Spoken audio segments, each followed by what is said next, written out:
Queridos alunos, eu sou a professora Joana Lúcia, do FTM de Artes, e a música, pessoal, ela nos traz sentimentos, ela nos traz emoção, né? A música, uma mesma música, ela pode causar alegria em uns, nostalgia em outros, pânico, medo, raiva, alegria, bem-estar, uma mescelância de sentimentos que vai de acordo com a personalidade, com as ideias, com a cultura de cada indivíduo, né? E a música, ela é uma linguagem que se complementa a outras linguagens. Por exemplo, a linguagem cênica. O que é de um teatro, de uma novela, de um filme sem uma trilha sonora? Ele perde toda a graça, né? Toda a sua emoção. A trilha sonora, ela tem essa riqueza de dar detalhes, de fazer com que o telespectador se sinta dentro da cena, como também pode servir como um alerta. Por exemplo, na unidade 2, que eu trabalhei com vocês, as artes visuais, as propriedades das artes visuais, lá, quando eu falo de arte pop, eu me lembro que eu falei para vocês de Adorno e Horkheimer, né? Dois pensadores que, em 1944, eles criam a dialética do esclarecimento, que é uns artigos que vem falar, né, da subversão, ou digamos assim, como que o telespectador está, né, alienado a ponto de não reconhecer uma piada e ser necessário colocar palmas para que ele possa aplaudir, risos para que ele possa sorrir, entender que aquilo ali é uma piada, principalmente as piadas ácidas, que você precisa de uma interpretação.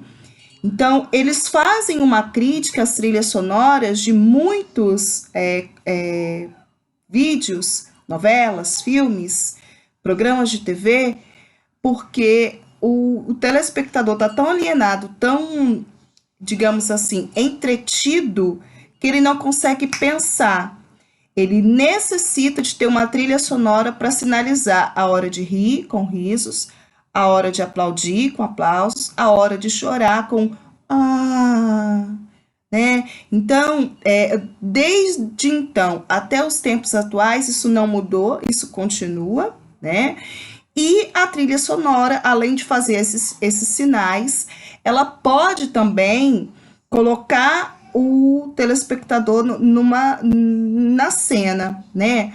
Um filme de suspense, de terror, por exemplo, se ele não tiver uma boa trilha sonora, ele não dá medo, né? Aquele filme que fala muito do filho do Chuck, né?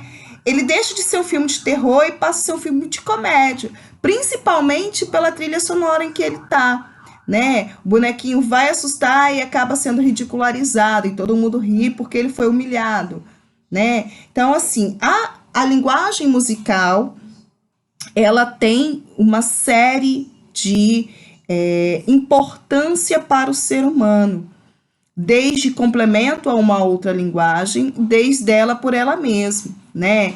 Quem nunca chegou em casa e colocou uma música imitando natureza, imitando barulho de chuva, para dormir, para descansar?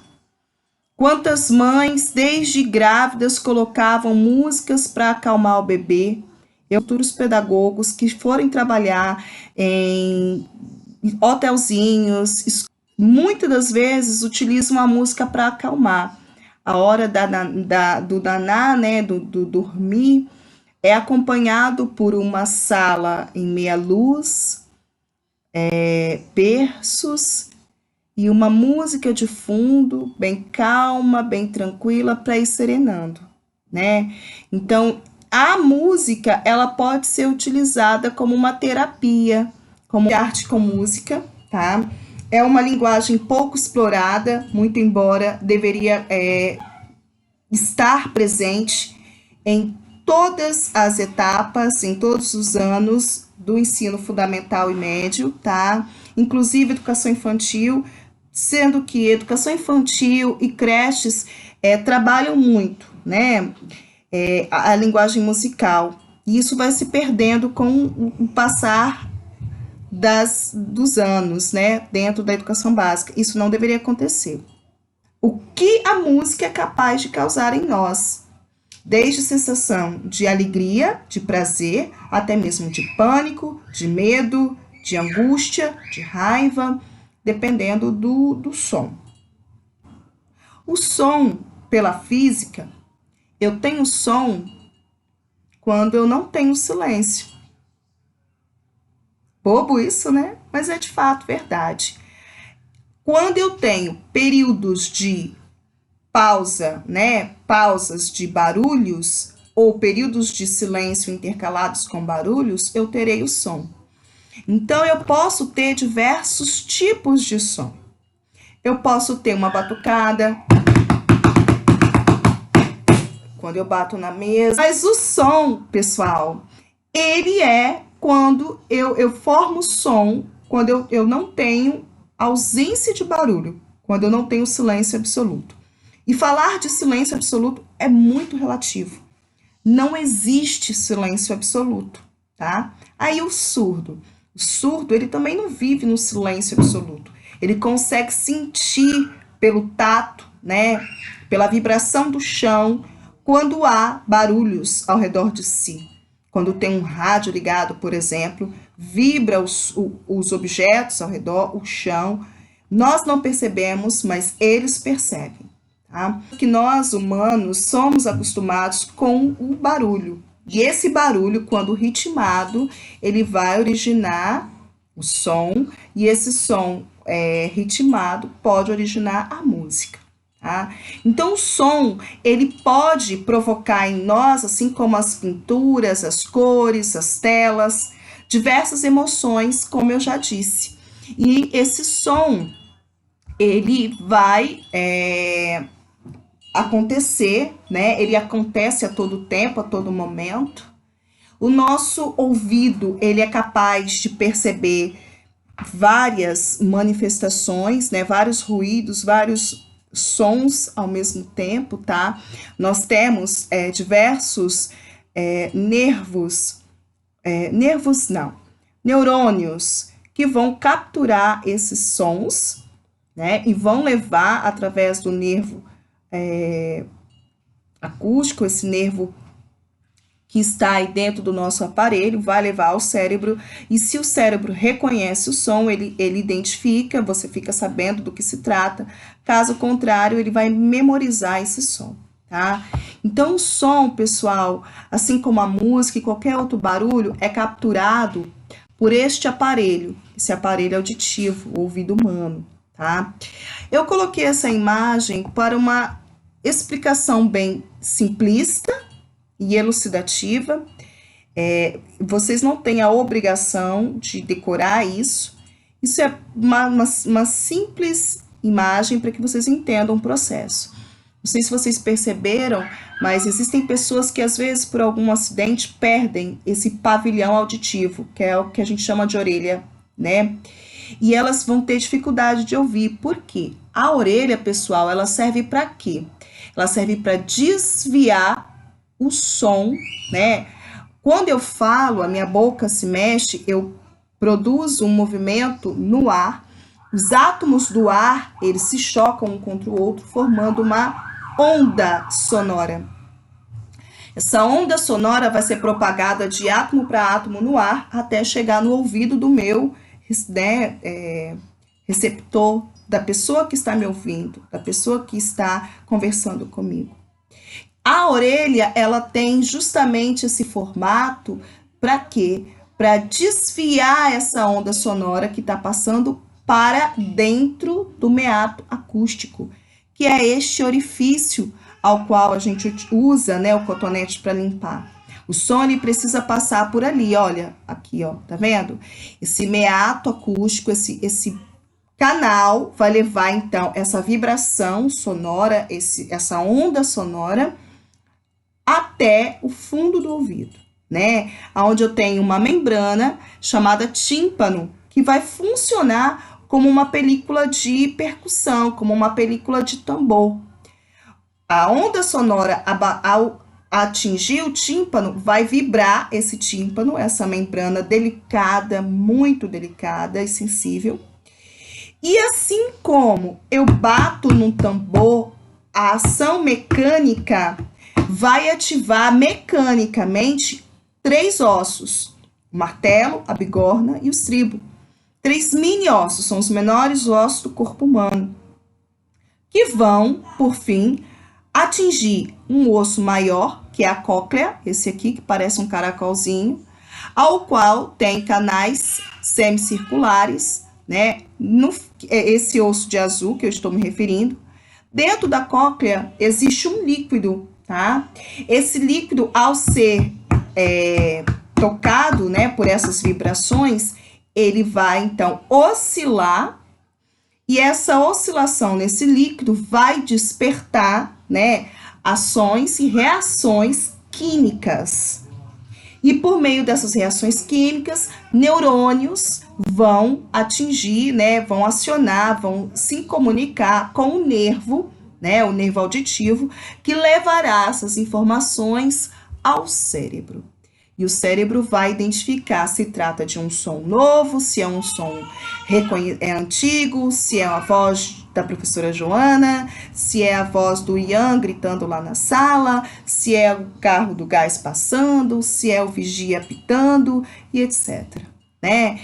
Nós temos, então, a capacidade de perceber um ou mais sons que acontecem juntos ao mesmo tempo.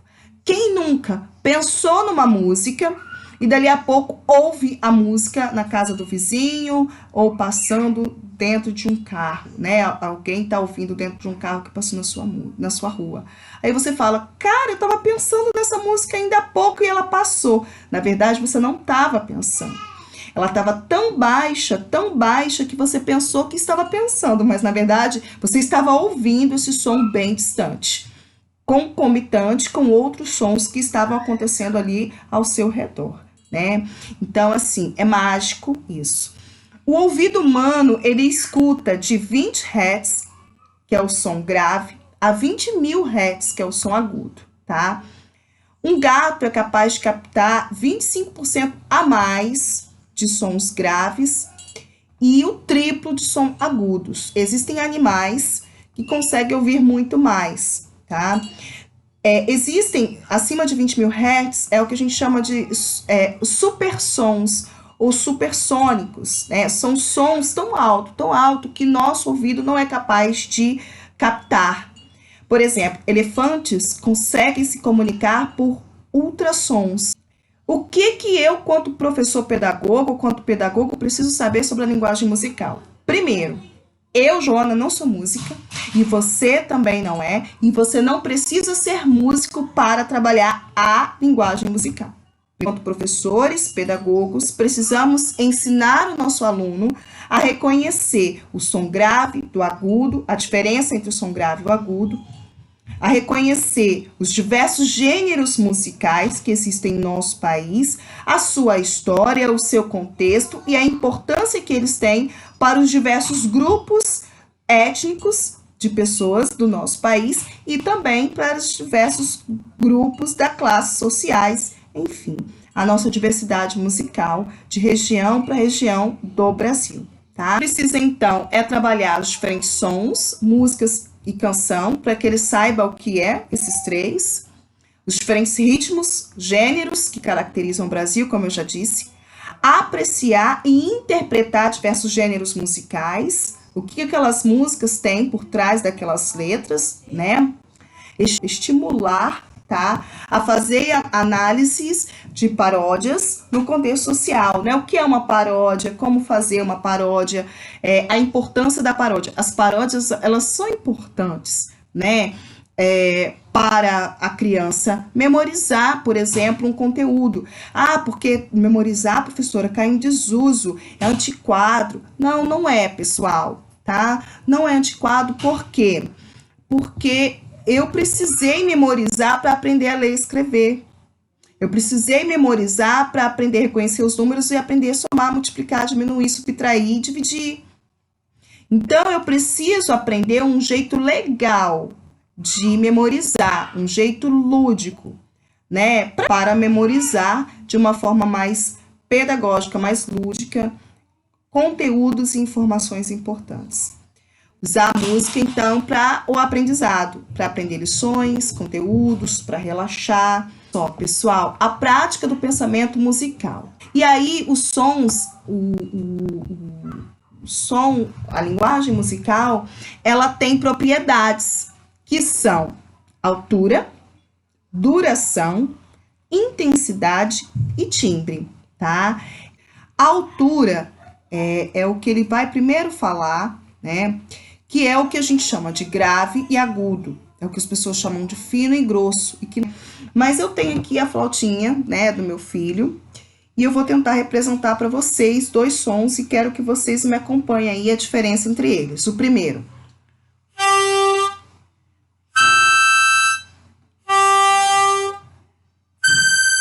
Observe que o primeiro som, que as pessoas chamam de grosso, na verdade, ele deveria ser chamado de grave, olha. É um som mais, digamos assim, ele é mais amplo, mas vocês vão ver depois a crista formada. Esse som, que as pessoas chamam de mais fino, é conhecido como agudo, né? Então, a música se faz com agudos e graves, né? Por isso que muitos artistas falam, me dá o dó maior, ou o dó menor, um lá menor, dó, ré, mi, fá, sol, lá, si, né? São as notas musicais. Então, eu tenho o dó maior, que é o grave, o dó menor, que vai ser o agudo. Tá? E música é isso, é fazer barulho. Então, vamos fazer um barulhinho.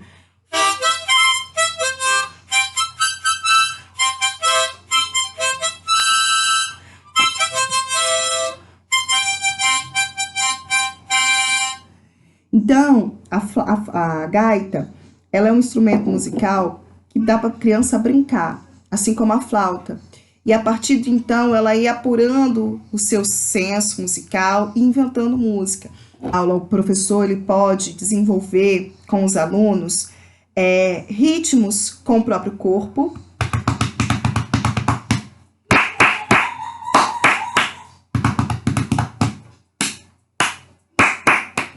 Vários ritmos entre grave e agudo, até mesmo com objetos, como certos professores fazem. Crianças brincam na rua com latinha. Tem um vídeo bem legal que eu vou mostrar para vocês que isso acontece.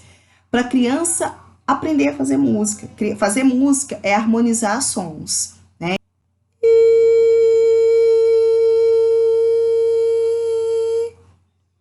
Eu fiz um I agudo, diferente de um I grave. Grave, o primeiro foi agudo, né? O A, mais grave, né? Agudo, né? Então, o som grave, esse, ele é mais nasal. E o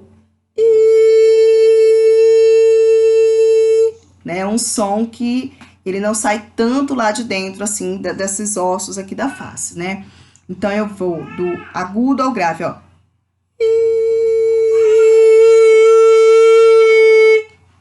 Ou do grave para agudo.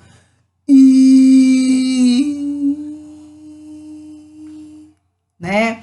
Então, são exercícios que a gente pode estar fazendo com os alunos para que eles distingam, possam distinguir. Geralmente os homens, eles têm voz grave, né? Existem homens que você tá no telefone, ele... Você idealiza, assim, um homem, né, másculo, de 2 metros de altura, falando. Às vezes você vai ver um carinha desse tamanhozinho, assim, diferente de Anderson Silva, por exemplo, aquele homem másculo, né? Aquele armário. mas quando fala, parece uma mocinha falando, né? Então, assim, é uma voz bem, bem decepcionante, digamos. Mas existem suas exceções, homem com voz aguda. E o contrário também acontece, né? Por exemplo, Ana Carolina, a voz dela é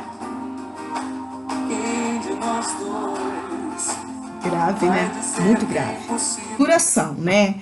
A duração é o tempo que esse barulho acontece. É o tempo que o som acontece. Então, ele pode ser um som curto, né? Ou ele pode ser um som longo.